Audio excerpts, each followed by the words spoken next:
సంగారెడ్డి జిల్లా సదాశివపేట పట్టణ పరిధిలోని ఘనంగా శ్రీరామలింగ చౌడేశ్వరి మందిరం 25వ వారోత్సవాలు సదాశివపేట పట్టణం హట్కర్పేటలో శ్రీరామలింగ చౌడేశ్వర మందిరం ఈ నెల 21న 25వ వార్షికోత్సవం సందర్భంగా ఆదివారం ఘనంగా ప్రారంభమైంది. ఉదయం అభిషేకం వీరయ్య స్వామి ధనసిరి అప్పగారి ఆధ్వర్యంలో మందిర నిర్వాహకులు పాదపూజ నిర్వహించి 25 మంది దంపతులచే గణపతి హోమం నిర్వహించారు. తదనంతరం ఆలయ ప్రాంగణంలో అన్నదాన కార్యక్రమం నిర్వహించారు.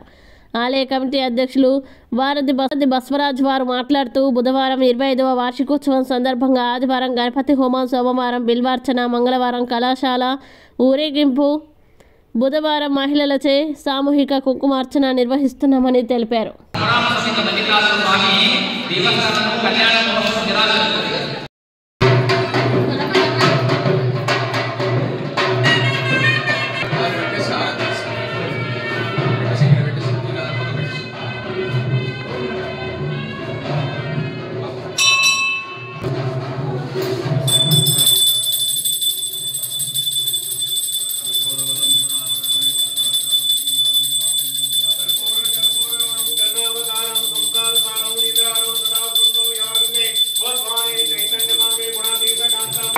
जय